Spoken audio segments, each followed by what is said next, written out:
सो अगर आप friction force मान लीजिए एक ऑब्जेक्ट है, इस ऑब्जेक्ट को हम लोग पीछे से एक मतलब सामने एक फोर्स लगा के इसको खींच रहे हैं इधर, तो इस ऑब्जेक्ट का एक वेट होगा जो कि नीचे नीचे की तरफ लगता है, ये हम लोग सबको पता है, mg जो है वेट है, और एक नॉर्मल रिएक्शन है जो ऊपर की तरफ है, n, राइट।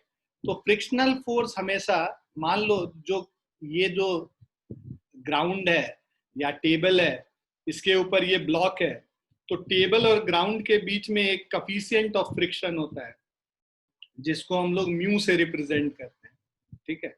सो इसमें दो टाइप का कफिशिएंट, दो तरीके का फ्रिक्शन है, दो नहीं इनफैक्ट तीन है ना। एक होता है स्टैटिक फ्रिक्शन, फिर होता है लिमिटिंग फ्रिक्शन, और उसके बाद होता है काइनेटिक फ्रिक्शन।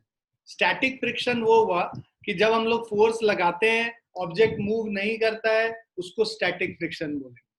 जब ऑब्जेक्ट जस्ट मूव करने वाला है, मतलब जस्ट अबाउट टू मूव, जब वो केस आता है, तब उसको हम लोग कहते हैं लिमिटिंग फ्रिक्शन। और जब ऑब्जेक्ट मूव करने लगता है, तो उस केस में जब मूवमेंट स्टार्ट हो जाता है, उस समय फ्रिक्शन को हम लोग काइनेटिक फ्रिक्शन कहते हैं। तो ये तीन तरीके के फ्रिक्शन है। तो ये जो म्यूएस है बेसिकली, ये 0 से लेके लिमिटिंग वैल्यू तक के बराबर होता है, जो लिमिटिंग फ्रिक्शन होगा, ठीक है। मतलब जितना तुम एक्सटर्नल फोर्स लगाओगे उतना ज्यादा स्टैटिक फ्रिक्शन होगा, और ये इंक्रीज करके मैक्सिमम लिमिटिंग फ्रिक्शन तक जाता है, ठीक है। और वो ऑपोजिट डायरेक्शन में, इसके ऑपोजिट, अगर फोर्स इधर लगा रहे हो तो इसका टेंडेंसी इधर मूव करने का होगा, तो उसके ऑपोजिट डायरेक्शन में फ्रिक्शन लगता है। तो फ्रिक्शन का जो वैल्यू है F is equal to limiting value जो रहता है, that is mu into N. S हम लोग बताते हैं, मतलब static coefficient of static friction है, तो म्यू इंटू एन हो गया। तो ये हमारा फ्रिक्शनल फोर्स है। एन क्या है यहाँ पे? नॉर्मल रिएक्शन, ठीक है। अगर वर्टिकल डायरेक्शन में देयर इज नो मोशन, तो उसको हम लोग क्या लिख सकते हैं? N is equal to mg लिख लेंगे। तो वहां पे फ्रिक्शनल फोर्स जो हम लोग लिख रहे हैं म्यू इंटू एन, ये अब क्या हो जाएगा? म्यू इंटू mg हो जाएगा, राइट। तो ये हमारा फ्रिक्शनल फोर्स हो जाता है, ठीक है, जो कि हमेशा एक्सटर्नल फोर्स के ऑपोजिट डायरेक्शन में होता है। So this is the frictional force. Clear है ये सभी को? जो बच्चे नए हैं उनको क्लियर है ये? अनुराग आपको क्लियर है ये? Yes sir. ठीक है, चलिए आगे बढ़ते हैं। अब हम लोगों ने क्वेश्चन शुरू किया था क्या करना पिछली क्लास में? हाँ सर, कुछ क्वेश्चंस कर रहे हैं। कौन कौन से कर लिए हैं? कितने कर लिए हैं देख के बताओ। असाइनमेंट के सेकंड के। सेकंड तक कर लिया है, फर्स्ट सेकंड कर लिया, ये भी कर लिया था? Yes sir.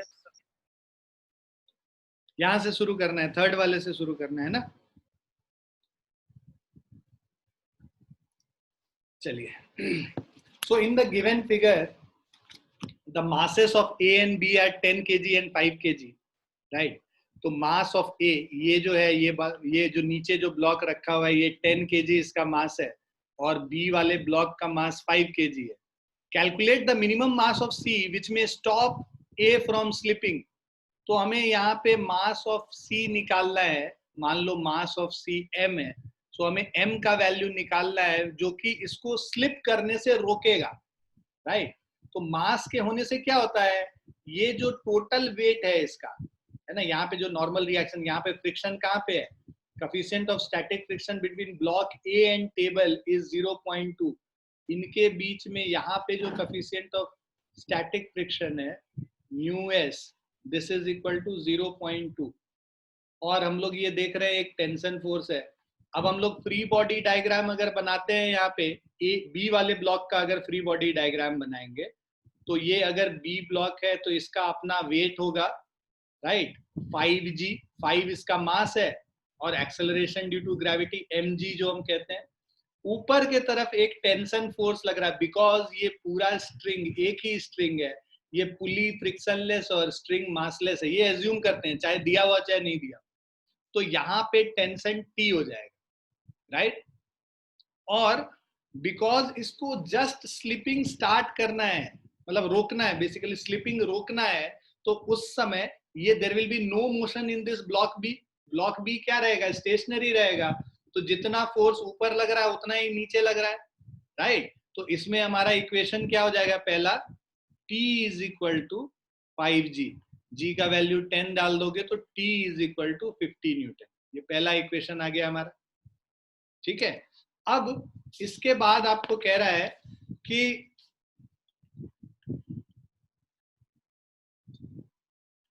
इस वाले ब्लॉक पे जो इसका फ्री बॉडी डायग्राम बनाते, ए और सी का साथ में ही बनाते, क्योंकि हमें क्या है, इस मोशन को देखना है कि ये जो टेबल के ऊपर जो मूवमेंट हो रहा है उसको रोकना है। तो ज्यादा दिमाग नहीं लगाते हुए, इसका मास m है और इसका मास 10 kg है, और ये दोनों मिला के, है ना, अभी हम थोड़ा इजी तरीके से कर रहे हैं, बाद में तुमको और अगर कॉम्प्लिकेटेड तरीके से करने का शौक है तो वैसे भी कर सकते हैं। टोटल मास इसमें क्या हो जाएगा, 10 प्लस m, तो इस पे टोटल मास हो गया 10 plus m into acceleration due to gravity. अब ये नॉर्मल रिएक्शन इस सरफेस पे जो होगा that will be equal to n। इधर जो एक फोर्स लग रहा है वो टेंशन T लग रहा है, और जो ये फ्रिक्शन फोर्स लगेगा ये ऑपोजिट डायरेक्शन में, वो स्मॉल f से मान लो हम रिप्रेजेंट कर रहे हैं, ठीक है। अब ये जो फ्रिक्शन फोर्स है, जब इसको स्लिप करने से रोकना है, मतलब टेंशन और फ्रिक्शन फोर्स बराबर होगा तभी तो स्लिप करने से रुकेगा ना। Friction force should be equal to tension T so that there is no motion in this block A. So T will be equal to friction force F. T already हम लोग कैलकुलेट कर रखे हैं, ठीक है। और इसको हम लिख सकते हैं T is equal to F को क्या लिखेंगे, this is equal to mu into N, right, mu S into N कर लो। और जो N का वैल्यू है यहाँ पे हम लोग, ये सेकेंड इक्वेशन हो गया, और तीसरा इक्वेशन हम लोग लिखेंगे n is equal to 10 plus m into g, ठीक है। तो t is equal to mu s into 10 plus m into g, ये हमारा क्या हो गया, तीसरा इक्वेशन हो गया। अब हम लोग को क्या करना है, इन सबको इक्वेट कर लेना है। टेंशन की जगह 50 न्यूटन डाल दो यहाँ पे, तो 50 from 1 and 3, 50 is equal to mu s कितना है 0.2 into 10 plus m into g, मतलब 10, 0.2 इंटू 10 2 हो जाता है, 50 divided by 2 is equal to 10 plus m हो गया, ये कैंसल हुआ 25 हो गया, तो मास कितना हो गया 25 माइनस 10, 15 kg हो गया मास, ठीक है। तो हम लोग को C जो ब्लॉक है वो जो डाल रहे हैं उसके ऊपर रोकने के लिए, है ना, तो उसका मास कितना होगा 15 kg। इसको और कॉम्प्लिकेटेड बनाना होता तो हम लोग भाई इसका पहले अलग से फ्री बॉडी डायग्राम बनाते, ये N1 और ये mg, बाद में जाके ये बड़े वाले का फिर से फ्री बॉडी डायग्राम बनाते, यहाँ पे टेंशन T, यहाँ पे फ्रिक्शनल फोर्स F, राइट, इस पे एक नॉर्मल रिएक्शन, ऊपर जो N1 लगा रहा है, एक्शन और रिएक्शन इक्वल होता है, तो इस पे भी एक नॉर्मल रिएक्शन N1 लगेगा, नीचे ग्राउंड से इस पे नॉर्मल रिएक्शन N लगता है, और टोटल जो इसका जो वेट है दैट इज 10g, इसका खुद का, ये जो ऑब्जेक्ट A है। अब इसके बाद इनके इक्वेशंस लिखते और सॉल्व करते, बट उतना जरूरी था नहीं। क्लियर है सबको? Yes sir. Yes sir.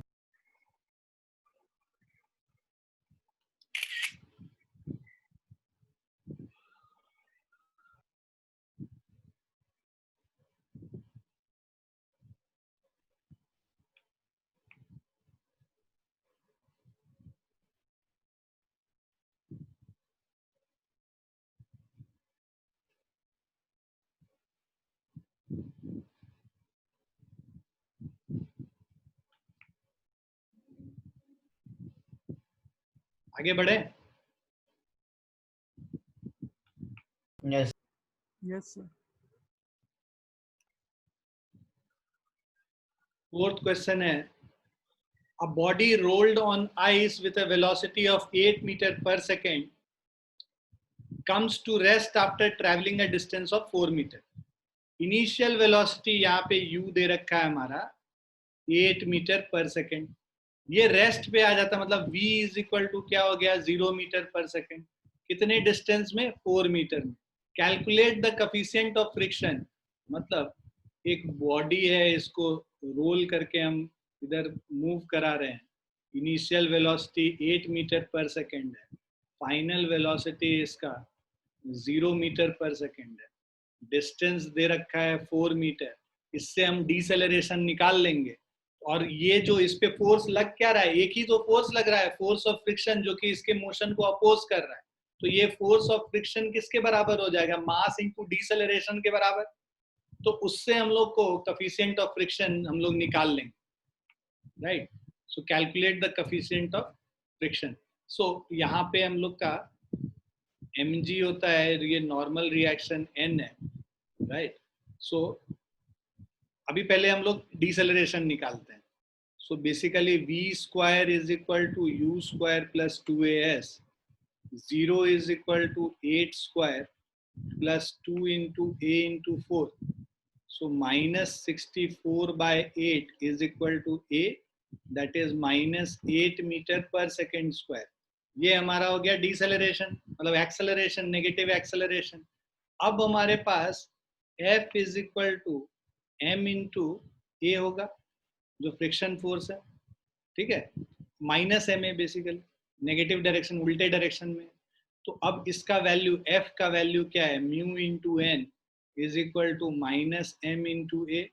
Mu का वैल्यू हमें निकालना है, n क्या है, mg के बराबर है, mu mg is equal to minus m है, m और m कैंसिल हो गया, mu is equal to minus of a upon g, a है 8, माइनस माइनस प्लस हो गया 8 अपॉन 10, सो दिस इज 0.8। तो अगर 9.8 लेते हैं ना तो 0.816 आ जाता। हम लोग g का वैल्यू 10 लेके कर रहे हैं, इसीलिए 0.8 आया। 8 डिवाइडेड बाय 9.8 करोगे 0.816 है, ठीक है। अगर g का वैल्यू 9.8 लेंगे तो 8 डिवाइडेड बाय 9.8 करेंगे तो 0.816 आ जाता है मीटर पर सेकेंड स्क्वायर।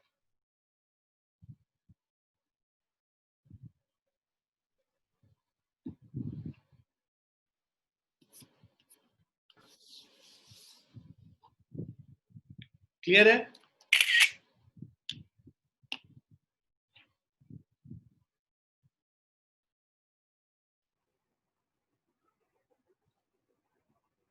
क्लियर है बच्चों? Yes, sir.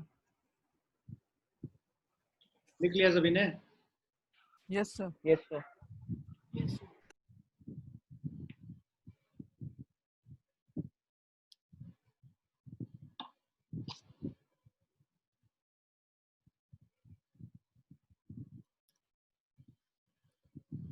नेक्स्ट क्वेश्चन पे चलते हैं। फिफ्थ क्वेश्चन कह रहा है determine the maximum acceleration of the train in which box lying on the floor will remain stationary given that the coefficient of static friction between the box and the train's floor is 0.15 given g is equal to 10 meter per second square।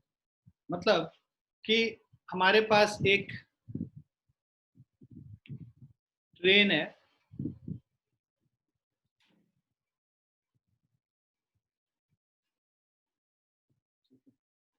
अब maximum acceleration of the train in which the box lying on the floor will remain stationary। तो यहाँ पे अगर box है train के ऊपर, right, अगर train accelerate कर रहा है ए एक्सेलरेशन से, तो इस बॉक्स पे पीछे के तरफ एक फोर्स लगेगा जिसको हम लोग कहते हैं क्या, pseudo force, right. Pseudo force इसीलिए लगेगा क्योंकि ये बॉक्स एक ऐसे फ्रेम ऑफ रेफरेंस पे रखा हुआ है ट्रेन पे जो खुद एक्सेलरेट कर रहा है। तो जब बॉक्स खुद, जो ट्रेन एक्सेलरेट, मतलब जिस सरफेस पे रखा है वो खुद एक्सेलरेट करेगा, तो जो भी ऑब्जेक्ट उस सरफेस के ऊपर रखा रहता है उस पे एक्सेलरेशन के ऑपोजिट डायरेक्शन में एक फोर्स लगता है जिसको हम लोग स्यूडो फोर्स कहते हैं। अब ये जो स्यूडो फोर्स है, अगर ये इधर एक्सेलरेट कर रहा है तो मान लो इसका बॉक्स का मास m है, तो इस पे a इधर जो फोर्स लगेगा दैट विल बी ma, ठीक है, जो स्यूडो फोर्स होता है। So given the maximum acceleration of the train, determine the maximum acceleration. हमें a का वैल्यू निकालना है, वो वैल्यू निकालना है जिसमें बॉक्स स्टेशनरी रहे. अब देखो फोर्स इस पे बॉक्स पे इधर लग रहा है, तो इस पे फ्रिक्शन फोर्स किधर लगेगा? आगे के तरफ लगेगा. आ रहा है समझ में? Yes, sir. बिकॉज इसका टेंडेंसी एमए का क्या होगा? इसका टेंडेंसी होगा ब्लॉक को पीछे मूव कराने के लिए, उसके ऑपोजिट डायरेक्शन में.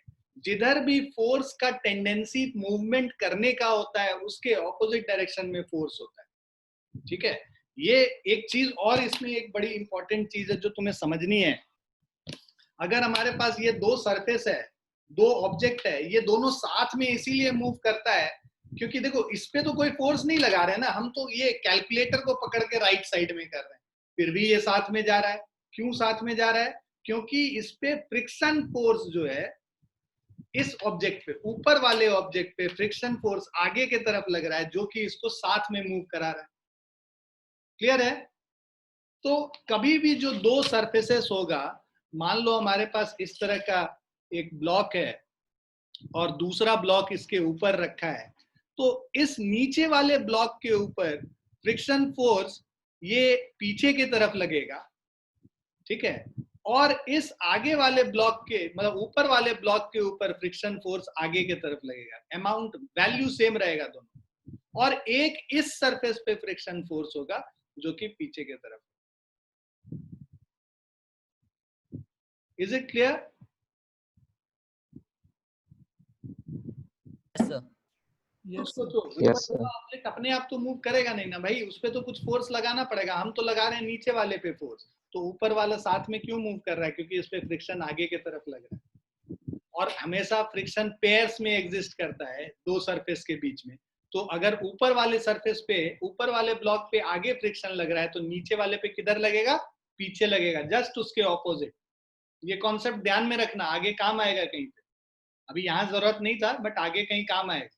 और इस सरफेस पे यहाँ पे भी अगर फ्रिक्शन है तो इस पे भी पीछे की तरफ लगेगा. ठीक है जी बच्चों. चलिए अब क्वेश्चन पे वापस आते हैं. कह रहा है determine the maximum acceleration of the train in which a box lying on the floor will remain stationary. Stationary रहने का मतलब ये नीचे वाले ट्रेन के सरफेस के साथ चिपक के चले, मतलब जितना एक्सेलरेशन नीचे वाले का उतना ही ऊपर वाले का भी हो. ये फ्रिक्शन फोर्स इसको साथ में लेके जाएगा. राइट. तो अगर इस पे कोई मूवमेंट नहीं होना है, इसका मतलब ये फ्रिक्शन फोर्स किसके बराबर होना होगा? एमए के बराबर होना, स्यूडो फोर्स के बराबर होना होगा, है ना. अब यहाँ पे स्टैटिक फ्रिक्शन का कफिशिएंट जो है, कफिशिएंट ऑफ स्टैटिक फ्रिक्शन, ये म्यू का वैल्यू 0.15 है. एफ क्या लिखेंगे? नीचे एक फोर्स इस पे mg लग रहा है, इस पे रिएक्शन फोर्स n लग रहा है. F will be equal to mu into n, that is ma, और mu mg is equal to ma. m और m कैंसिल हो गया, तो जो एक्सेलरेशन होगा this is equal to mu g के बराबर लगेगा. म्यू का वैल्यू है 0.15, जी का वैल्यू है 10, तो ये क्या हो जाएगा? 1.5 मीटर पर सेकेंड स्क्वायर. तो एक ट्रेन मैक्सिमम इस एक्सेलरेशन से मूव कर सकता है अगर उस ब्लॉक को नहीं मूव करना है. अदरवाइज ब्लॉक क्या है? पीछे की तरफ खिसकना शुरू हो जाएगा. कभी ट्रेन पे सफर किए हो? तुम लोग तो अमेरिका रिटर्न सब बच्चे हो ना, जो कि एरोप्लेन पे सफर करते हैं. ट्रेन वाला कोई बच्चा है मेरे पास? कोई नहीं है? आवाज कट रही थी क्या? हाँ सर है. मैं ट्रेन वाला कोई बच्चा है मेरे पास, या सब एरोप्लेन वाला ही बच्चा है? सर नहीं सर, ट्रेन ट्रेन यूज करता हूँ सर. हाँ. ऐसा नहीं है ट्रेन. कभी कभी जब तुम ऐसे अपना सूटकेस ऐसे रख दोगे ना, और उसको तुमने कहीं साइड वाइड में नहीं लगा के रखा है, तो थोड़े देर बाद जब नींद खुलेगी तुम्हारी, तो सूटकेस अपने आप खिसक के पीछे वाले गेट पे पहुंच जाता है. नोटिस करना अगले बार ऐसे ही छोड़ के. वो अलग बात है कि ठुकाई लगेगी फिर पापा से, खा लेना. तो एक्सपेरिमेंट करने के लिए मार पिटाई तो हो ही सकता है, कोई बात नहीं. ठीक है. तो ये एक्सेलरेट करेगा ऊपर, तो पीछे के तरफ फोर्स लगेगा और सूटकेस अपने आप खिसकता हुआ पीछे पहुंच जाएगा. ठीक है जी बच्चों. Yes sir. ये लिख लिया सबने? Yes, sir.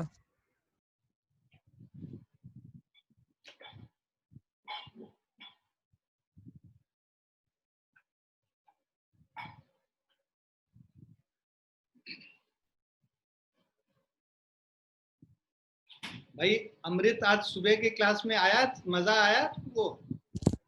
हाँ सर। बाकी तुम्हारे दोस्त, चलिए आगे बढ़ते हैं।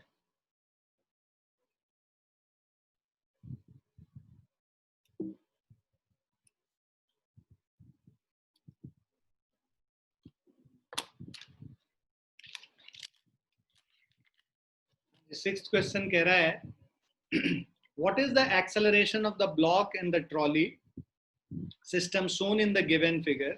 So if the coefficient of kinetic friction between the trolley and the surface is 0.04, what is the tension in the string? Take G is equal to 10 meter per second square. Neglect the mass of the string. तो हमें acceleration of the block and the trolley system ये निकालना है ना? Coefficient of kinetic friction हमें दे रखा है। Simple है क्वेश्चन, बस उसमें बस फ्रिक्शन कंसीडर करना और कोई इसमें चेंज नहीं। तो पहले ब्लॉक वाले का फ्री बॉडी डायग्राम अगर हम बनाए, राइट, देखो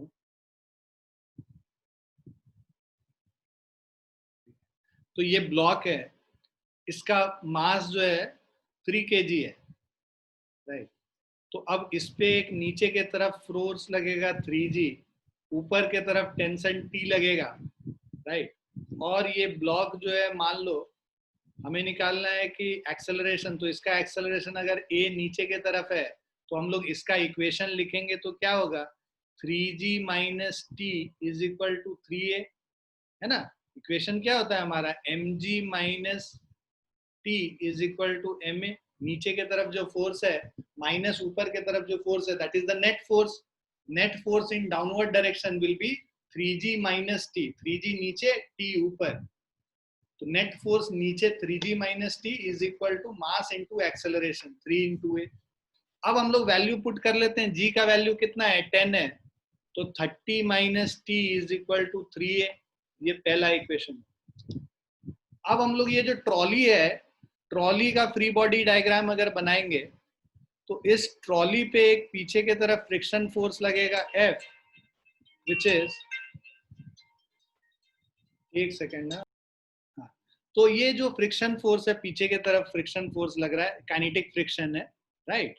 और इस पे इसका वेट होगा कैपिटल mg मान लेते हैं, और एक नॉर्मल रिएक्शन n है, और एक टेंशन T जो इसको राइट के तरफ खींच रही है। तो अब अगर हम लोग हॉरिजॉन्टल डायरेक्शन में इक्वेशन लिखें तो T minus friction force Fk is equal to capital M into acceleration A। देखो ये एक ही स्ट्रिंग से अटैच्ड है, तो जितना इसका एक्सेलरेशन होगा उतना ही इसका एक्सेलरेशन होगा, राइट। तो अब हम इक्वेशन लिखते हैं T minus mu k into n, mu k means coefficient of kinetic friction into normal reaction is equal to mass into acceleration. T मेरा क्या है, टेंशन, अभी हमें निकालना है। म्यू के का वैल्यू दे रखा है 0.04। नॉर्मल रिएक्शन n क्या हो जाएगा, n is equal to mg है। मास देख लो यहाँ पे बड़े वाले का 20 kg है, 20 इंटू 10 मतलब 200 न्यूटन हो गया, तो 0.04 into 200 is equal to 20a, ये सेकेंड इक्वेशन हो। अब इनको सॉल्व कर दो, 1 और 2 को ऐड कर दो, adding equation 1 and 2, we will have 30 minus t is equal to 3a, और दूसरा है t minus 2 into 4, 8 हो जाएगा, 200 into 0.04, तो पॉइंट और 0 कट जाएगा, 2 4 जा 8 is equal to 20a। अब ये हम लोग ऐड कर देते हैं, माइनस टी और प्लस टी कैंसिल हो जाएगा, 30 minus 8 is 22 and 3a plus 20a is 23a। तो भाई a का वैल्यू हो जाएगा 22 डिवाइडेड बाय 23, कैलकुलेट कर लेते हैं इसको, 0.956 मीटर पर सेकेंड स्क्वायर, ये हमारा एक्सेलरेशन का वैल्यू हो गया।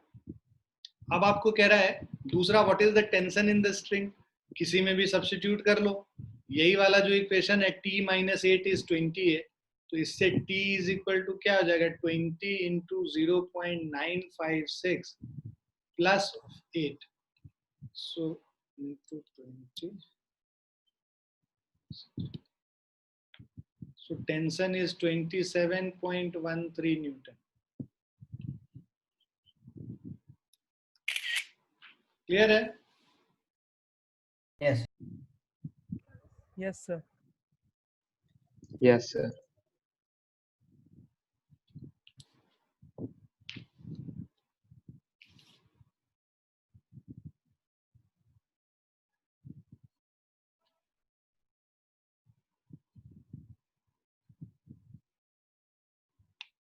लिख लिया सभी ने? Yes, Yes, sir. sir.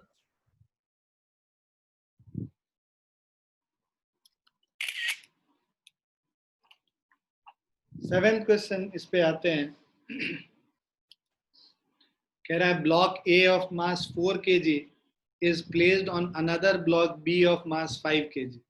ठीक है, तो इस ब्लॉक का मास 4 kg है, दूसरे वाले का मास 5 kg है, and the block b rest on a smooth horizontal table. ठीक है, तो ये जो यहाँ पे there is no friction, table पे कोई फ्रिक्शन नहीं है। For sliding block a on b horizontal force 12 newton, यहाँ पे हम लोग 12 न्यूटन फोर्स इसके ऊपर लगाते हैं to for sliding block a on b. Right, मतलब अगर हम लोग, सॉरी ये वाला नहीं, अगर हम लोग को इस पे मूव कराना है इसको, तो हमको यहाँ पे कितना फोर्स लगाना पड़ेगा? 12 न्यूटन फोर्स लगाना पड़ेगा। Is required to be applied on it. How much maximum force can be applied, can be applied on b. हमें इस फोर्स का वैल्यू निकालना है which is applied on b, so that both a and b move together. Find out the acceleration produced by this force. ये force क्या acceleration लाएगा ये भी बताना।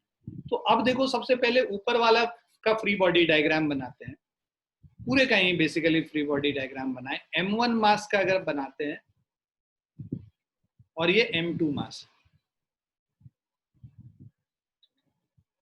देखो इधर फोर्स यहाँ पे F2 इधर लगा रहे हो, F यहाँ पे, ये स्मूथ है तो यहाँ पे तो कोई फोर्स होगा नहीं।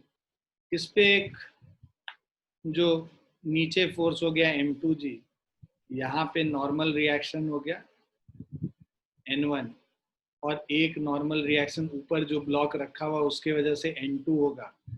राइट, और बिकॉज अब आप इधर फोर्स लगा रहे हो, अच्छा इस पे आते हैं, या इन दोनों को क्या है कि साथ में मूव करना है, फोर्स लगा रहे हो नीचे वाले, तो इस पे किधर फोर्स लगेगा? फ्रिक्शन फोर्स आगे की तरफ लगेगा। राइट, देखो होता क्या है, जब इस पे नीचे वाले पे फोर्स लगाओगे ना, नीचे वाले पे जब हम फोर्स लगाते हैं तो वो टेंडेंसी क्या होगा, उसको लगेगा कि हम ऐसे चले जाएं और M1 वाला वहीं रुक जाए, तो M1 उसके मोशन को अपोज करेगा, M1 उसके मोशन को अपोज करेगा, मतलब जो हम फोर्स M2 पे इधर लगा रहे हैं, तो M2 के ऊपर फ्रिक्शन फोर्स किधर लगेगा? इस तरफ लगेगा, और वही M1 के ऊपर जो फ्रिक्शन फोर्स है वो क्या? आगे के तरफ लगेगा। तो M2 के ऊपर फ्रिक्शन फोर्स इस डायरेक्शन में है, पीछे के डायरेक्शन में है, राइट, और M1 के ऊपर जो फ्रिक्शन फोर्स है वो आगे के डायरेक्शन समझ में आ गया फ्रिक्शन का किस पे क्या? ये M2 है और ये M1 है। Is it clear to everyone? Yes, sir. Friction, is it clear to everyone? So अब हम लोग यहाँ पे नीचे आते हैं, भाई इस पे M1G है, राइट, और ऊपर जो है वो N2 है, क्योंकि ये देखो N2 हमने यहाँ ले रखा है नॉर्मल रिएक्शन। अब हम लोग को इसको अगर मूव कराना है, ये क्या बोल रहा है कि अगर आपको इसको इसके ऊपर मूव कराना है तो जो फ्रिक्शन फोर्स होगा, अगर आप इसको खींच के इधर मूव कराते है ना, मान लो M1 वाले ब्लॉक को एक अलग कंसीडर करो, तो M1 ब्लॉक को अब आगे के तरफ खींच रहे हैं, तो इस पे फ्रिक्शन किधर लगता है? पीछे के तरफ लगता है ना। उस फ्रिक्शन का जो वैल्यू है वो निकालने के लिए इन्होंने बोल रखा है कि अगर इसको मूव कराना है ना तो 12 न्यूटन फोर्स लगाना पड़ेगा। मतलब अगर इस पे ये M1G इधर है और ये N2 है, 12 न्यूटन फोर्स लगाएंगे तो मूव करेगा। मतलब फ्रिक्शन फोर्स किसके बराबर हो गया? 12 न्यूटन के बराबर हो गया मूव करने के लिए, है ना। 12 न्यूटन फ्रिक्शन फोर्स से जस्ट ज्यादा है तभी मूव कराएगा। तो अब यहाँ पे F के जगह हम लोग क्या पुट कर लेंगे, काइनेटिक फ्रिक्शन म्यू के या static friction limiting friction basically mu s into N2 is equal to 12 newton, mu s into जो N2 है वो किसके बराबर है, M1G के बराबर है, is equal to 12. So mu s coefficient of kinetic जो स्टैटिक फ्रिक्शन है इंटू M1 मास दे रखा है 4, G दे रखा है 10, दिस इज इक्वल टू 12. तो भाई म्यू एस का वैल्यू क्या हो जाएगा 12/40, 4 3 12, 3/10, ये क्या हो गया 0.3 आ गया म्यू एस का वैल्यू. क्लियर है, क्लियर है बच्चों? Yes sir. तो अब हमें जब कोफिशिएंट ऑफ स्टैटिक फ्रिक्शन पता चल गया, अब हम लोग यहाँ पे यूज करेंगे. हमें क्या बोल रहा है कि how much maximum force should be applied on b so that both a and b move together. तो हमें एफ का वैल्यू निकालना है जिससे ए और बी दोनों साथ में मूव करें. सो अगर आप देखो यहाँ पे अगर साथ में मूव करना है तो ये जो फ्रिक्शन फोर्स है, ये फ्रिक्शन फोर्स किसके बराबर होना चाहिए, बेसिकली म्यू M1G के बराबर होना चाहिए, right. So friction force F is equal to mu M1G.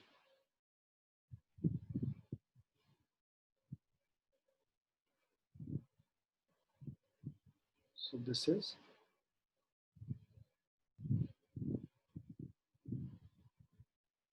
ये जो फ्रिक्शन फोर्स है, ये फ्रिक्शन फोर्स म्यू M1G के बराबर है, जिसका कि वैल्यू कितना है, बेसिकली 12 न्यूटन के बराबर है. ठीक है,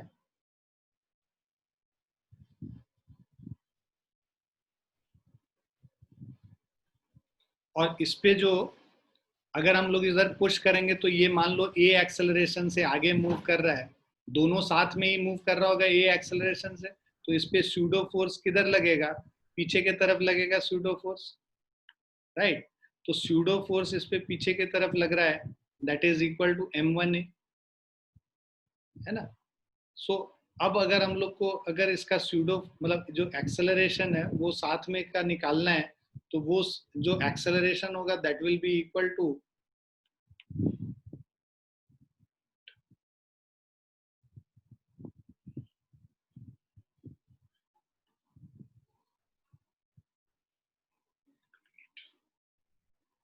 म्यू का वैल्यू हम लोग एक minute for sliding block a and b horizontal force of 12 newton is required to.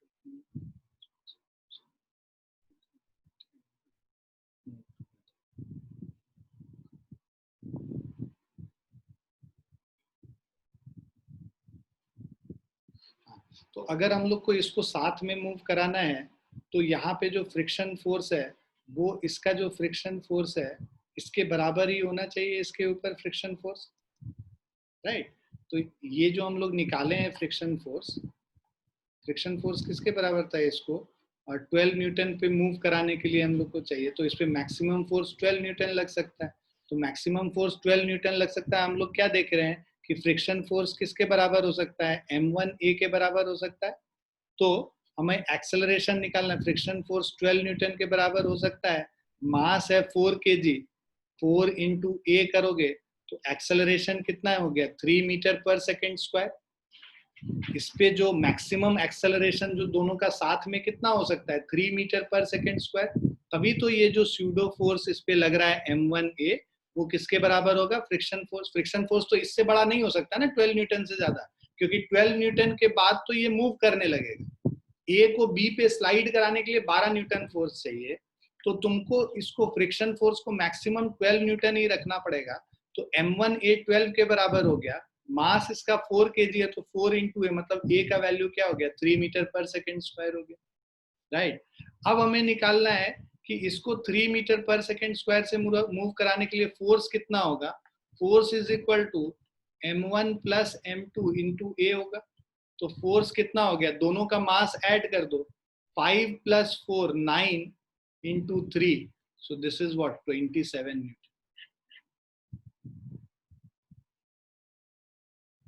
Clear है बच्चों? Yes, sir. Yes, sir.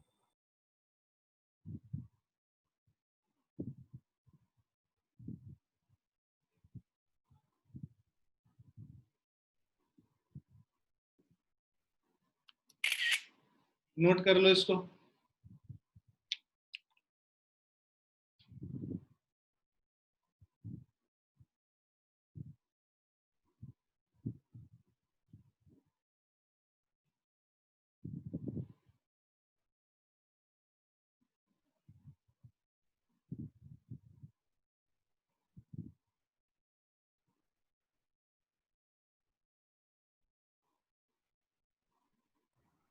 हो गया सर।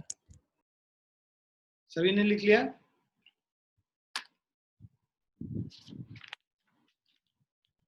Yes, sir. हाँ सर।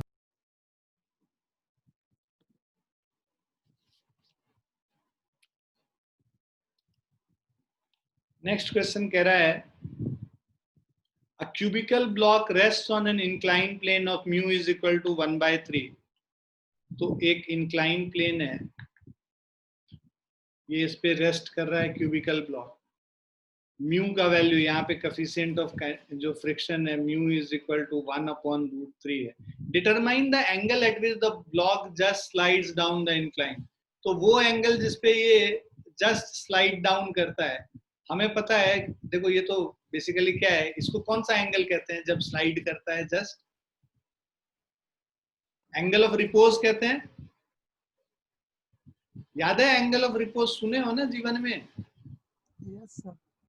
कि भाई हम लोग ने ये बोला था कि जैसे जैसे इसको आप ऊपर लेके जाओगे, मतलब अगर आपका हॉरिजॉन्टल सरफेस है, इसको जैसे जैसे ऐसे बढ़ाओगे एक ऐसा पॉइंट आएगा, मान लो ये स्टेशनरी है, जैसे जैसे बढ़ाओगे इसका इंक्लिनेशन एक पॉइंट पे ये स्लाइड करता है। तो जिस एंगल पे ये स्लाइड करता है उसको क्या कहते हैं? एंगल ऑफ रिपोज करते हैं। और एंगल ऑफ रिपोज हम लोग फॉर्मूला से निकाले थे, वो कितना निकाले थे? tan थीटा के बराबर। तो यहाँ पे tan theta is equal to mu है, जो थीटा एंगल है mu is equal to tan theta होता है। तो हमें पता है भाई tan theta will be equal to 1/√3।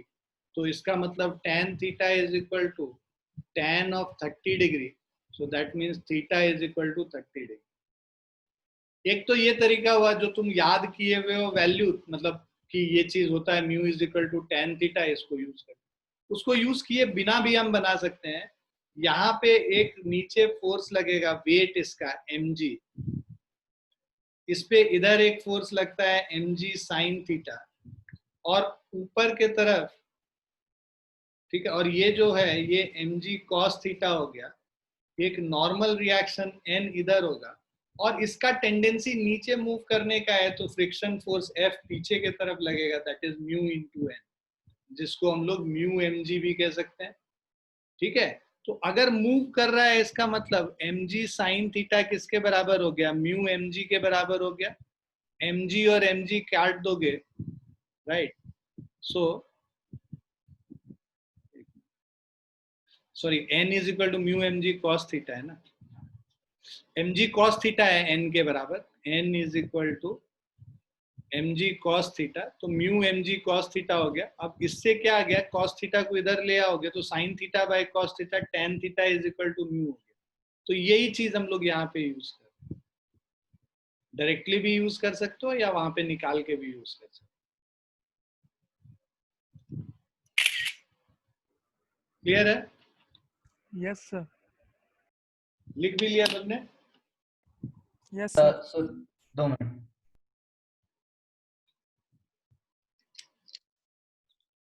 हाँ सर लिख लिया। एक बार आप फिर से एक्सप्लेन कर सकते हैं ये लास्ट वाला? हाँ जरूर कर सकते हैं। ये वाला चीज देखो, कभी भी इंक्लाइन प्लेन पे कोई अगर बॉडी रहता है, मान लो ये इंक्लाइन प्लेन के ऊपर रखा हुआ है, इसका वेट वर्टिकल इधर होगा mg। अब ये एंगल अगर थीटा है तो तुम्हारा ये एंगल क्या होगा? 90 माइनस थीटा होगा, ये परपेंडिकुलर है ना।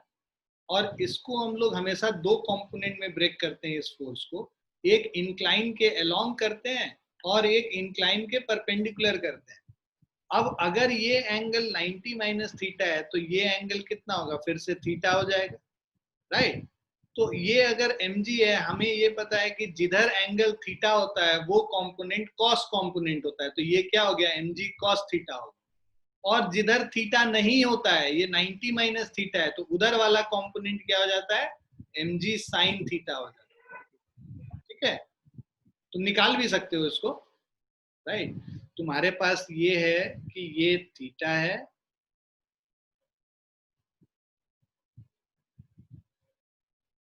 ये पूरा एंगल 90 है, सॉरी ये mg है, ये एंगल थीटा है और ये 90 माइनस थीटा है, राइट। इसके दो कंपोनेंट होंगे, तुम एक पैरेललोग्राम कंप्लीट कर लोगे तो ये वाला जो कंपोनेंट है ना, ये वाला जो कंपोनेंट है इसको mg cos थीटा,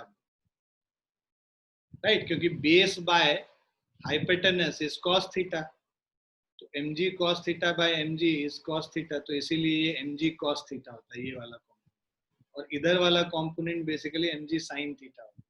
तो ये निकल गया। अब ये नॉर्मल रिएक्शन यहाँ पे परपेंडिकुलर होगा इस सरफेस, इस सरफेस के परपेंडिकुलर है ये नॉर्मल रिएक्शन।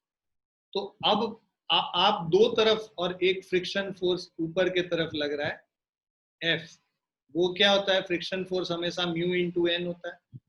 अब अगर हम लोग इंक्लाइन के अलोंग अगर देखेंगे तो हमारे पास mg sin theta is equal to mu into n हो गया। इंक्लाइन के अलोंग अगर हम बैलेंस करते हैं फोर्स, इंक्लाइन के परपेंडिकुलर बैलेंस करेंगे n is equal to mg cos theta हो गया। यहाँ पे ये फर्स्ट और सेकंड इक्वेशन को यूज कर रहे हैं, n को यहाँ सब्स्टिट्यूट कर दो तो हमारा mg sin theta is equal to mu into mg cos theta हो। mg mg कट गया, sin theta by cos theta क्या हो गया, tan theta is equal to mu. ठीक है, ओके सर, ये सर क्लियर है सर। देखो कभी भी ये ध्यान रखना कि जो मान लो ऐसे एक फोर्स दिया हुआ है या कोई भी वेक्टर दिया हुआ है और इसके दो कंपोनेंट होंगे, कोई भी डायरेक्शन में होता है उसको हम लोग हॉरिजॉन्टल और वर्टिकल मतलब दो परपेंडिकुलर डायरेक्शन में उसको ब्रेक कर सकते हैं उस फोर्स को। तो इसका जो कंपोनेंट्स हम लोग करेंगे ना, जिधर एंगल थीटा होगा वो कॉस कंपोनेंट हो जाता है, एफ कॉस थीटा ये होगा, और जिधर थीटा नहीं है वो साइन थीटा, तो वो साइन थीटा है सर। तो वही चीज को यहाँ पे लगाया है। और ठीक है, लिख लिया सबने?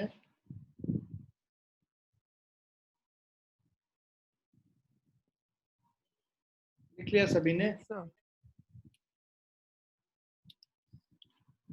नेक्स्ट वाले पे आते हैं, block of mass. A block of mass 10 kg is sliding on a surface inclined at 30 degree with horizontal. If coefficient of friction between the block and the surface is 0.5, find acceleration produced in the block. तो एक block है 10 kg का block है, angle of elevation 30 degree है इस incline plane का, ठीक है। मास इसका m is equal to 10 kg है।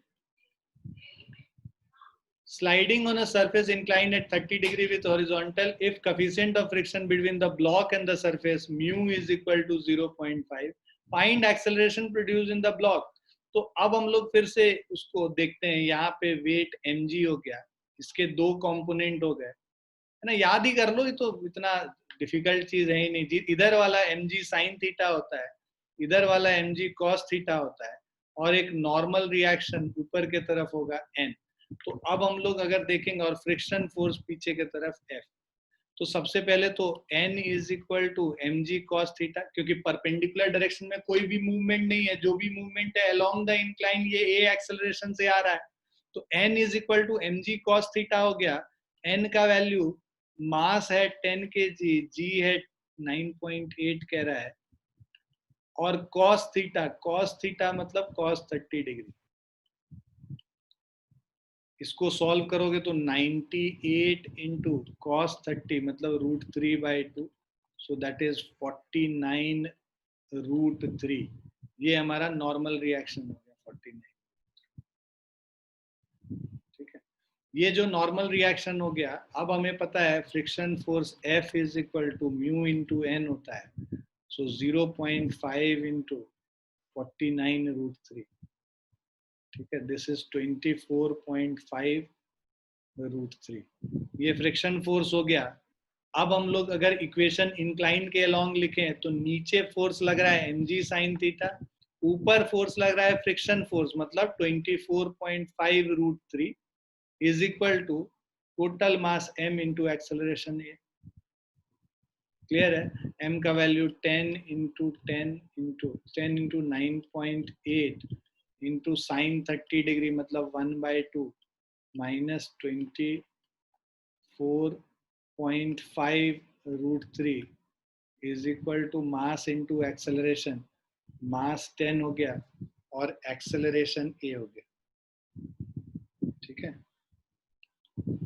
सो 98/2 है हमारा 49 minus 24.5 root 3 is equal to 10a, right? So देखो 24.5 रूट 3 करेंगे 42.4 6.56। So A is equal to 0.656 meter per second square। Clear है?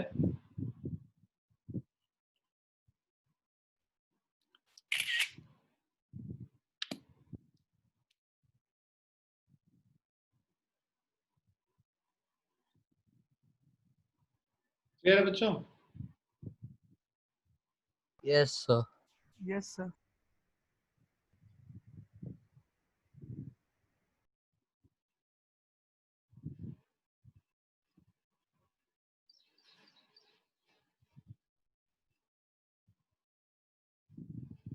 लिख लिया सभी ने? Yes, sir. Yes, Yes, sir. sir.